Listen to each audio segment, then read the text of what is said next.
In the mid-'80s, fewer than 3% of all people in most of our countries were using cell phones. But you fast forward to today, when almost 100% of people are using cell phones. By the time they're 19 or 20 years old, they will have used the phone for 10 years, and we have no idea what type of risk that's carrying.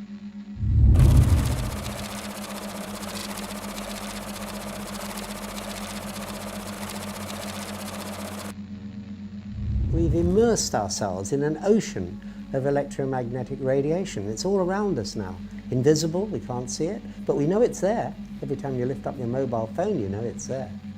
It's very, very hard to turn the clock back, or if not impossible to turn the clock back. But we need to be aware of the adverse health effects so that we have the choice of taking precaution against the exposures. At present, the World Health Organization statements regarding this are that it is real. We were not the only cancer cluster around a foam mast. There are many cancer clusters around foam masts. Most of the cancers which will arrive haven't arrived yet. How could we have possibly thought putting microwaves to our brain was safe? We just don't fully understand yet what we're doing.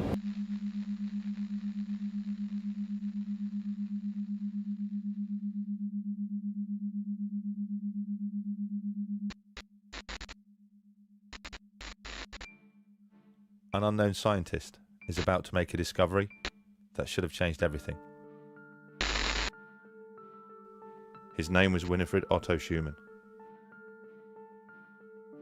On the day in question, he was teaching his students about the physics of electricity, how a sphere within a sphere can create electrical tension, and subsequently,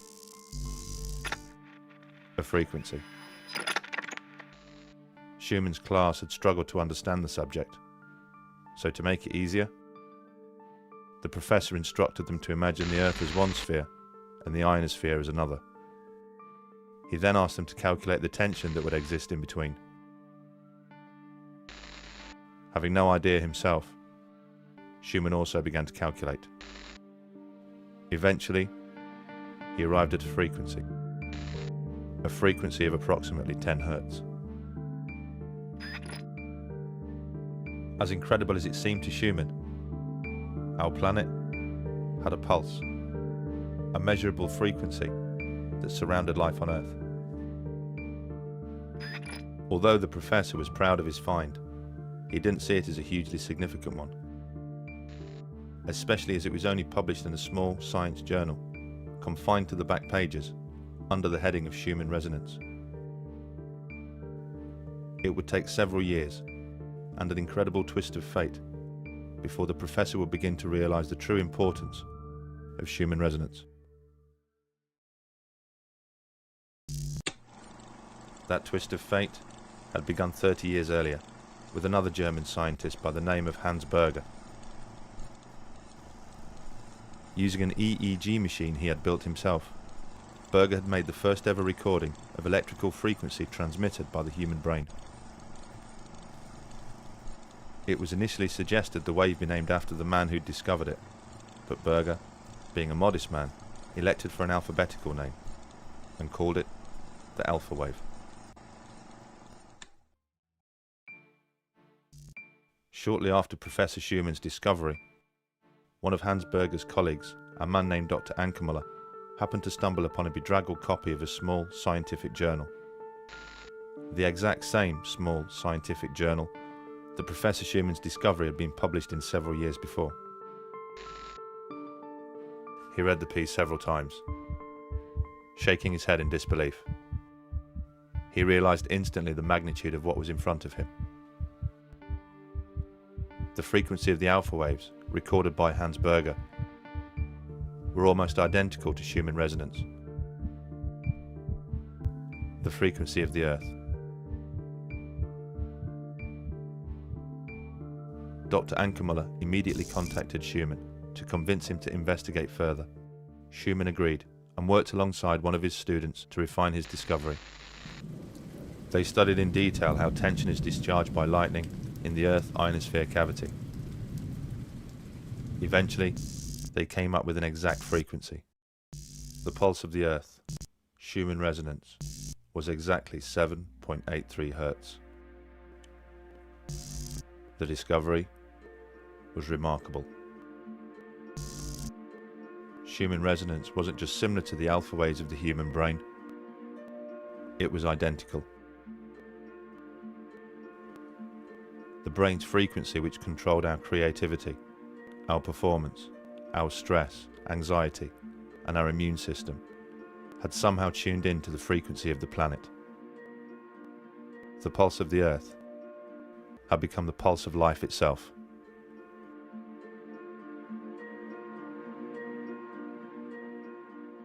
The frequency of a wave is measured in hertz. This refers to the number of oscillations the wave makes each second. Frequencies range from a billionth the size of an atom to the length of the universe itself. In theory, frequencies are infinite, so ultimately endless. If this was a coincidence, it was nature's most spectacular.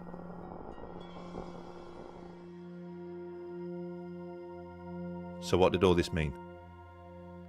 It wasn't long before somebody tried to find out.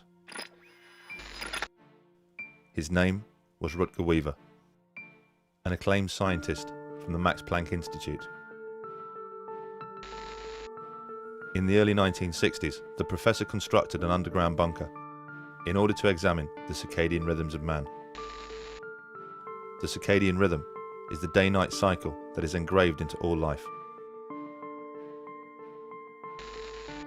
Over a 30-year period, the professor conducted experiments in which student volunteers would spend several weeks at a time living in the bunker, completely shielded from the natural resonances of the Earth.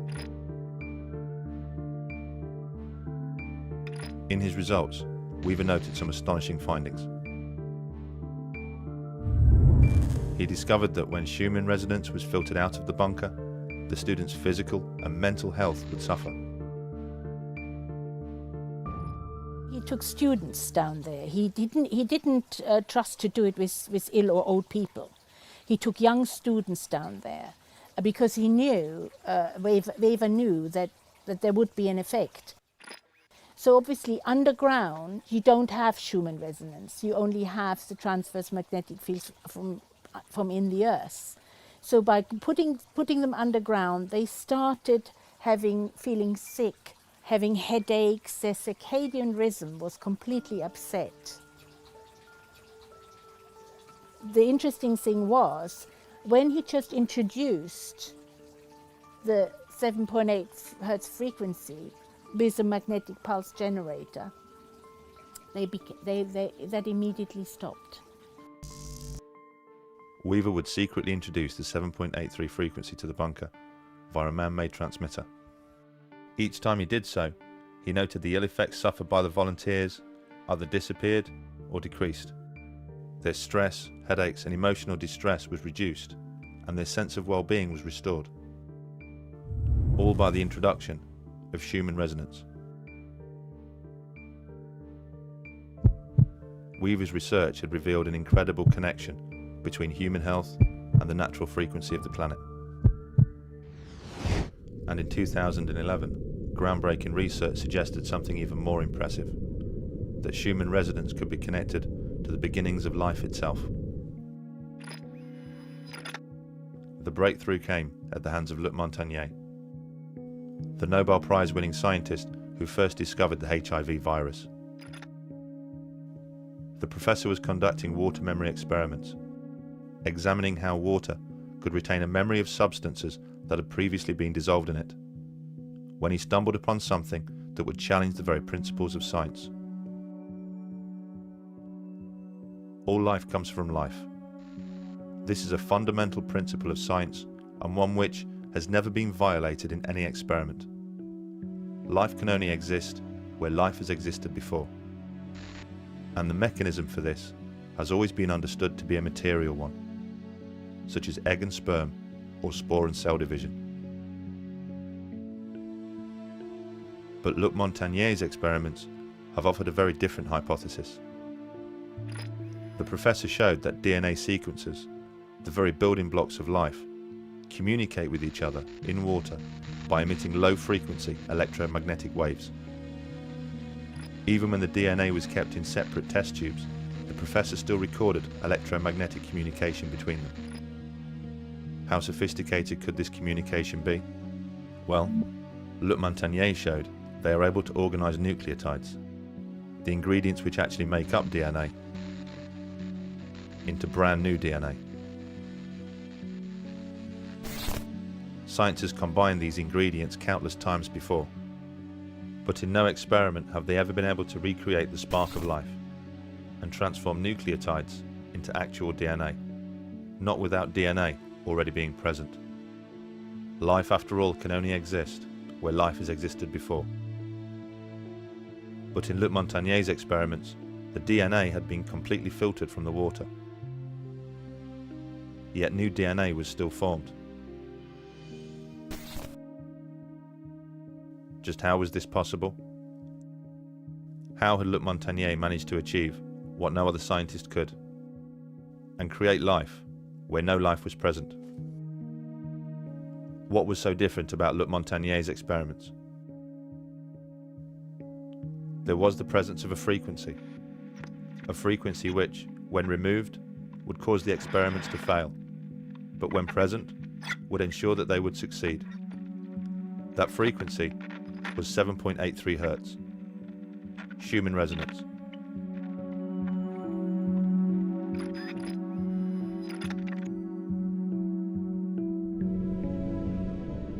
A delicate relationship had been struck between life and the frequency of the planet.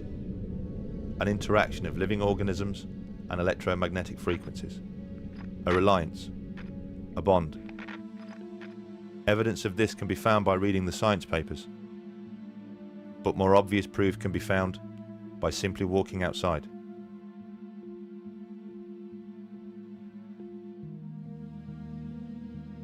How did all this happen? Well, when you look at the history of the Earth, it seems pretty obvious.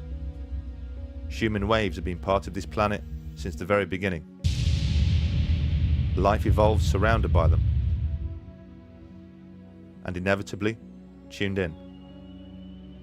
In fact, our sensitivity to frequency became deeply connected to our ability to sense another of the planet's phenomena.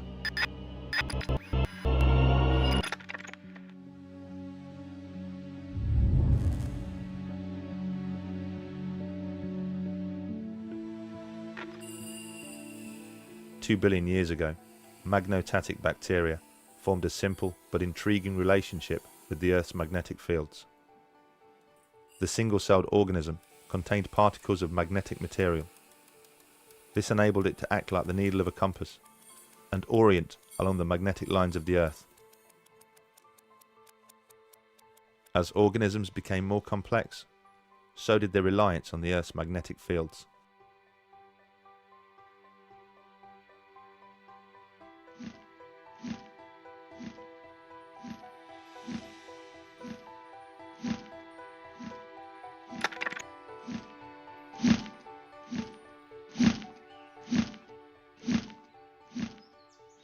We do know that bees are sensitive to magnetic fields. We know that within their bodies they contain particles of magnetite, and laboratory studies have shown that they are indeed sensitive to magnetic fields, and you can demonstrate in the laboratory that if you artificially create a magnetic field, you can control the way that they build their comb, and it seems logical that bees are using magnetic fields in navigation. The delicate balance of life on Earth is perfectly illustrated by reliance on bees and their pollination of plants.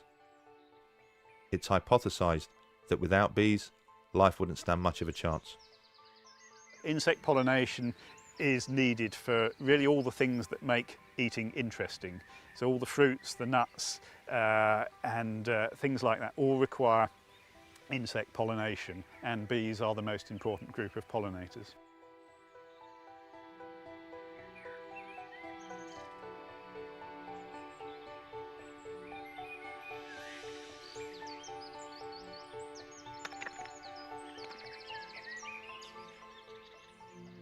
If the bees weren't here, If the bees, we'd have a very boring diet. Yes, we would have a very thin existence. I think that's the point without bees. And of course, as well as the food that we need to eat, they're pollinating wild plants as well. And in many cases, we don't know details about the pollination of wild plants, but we can be sure that without bees to pollinate them, many of our wild plants would disappear.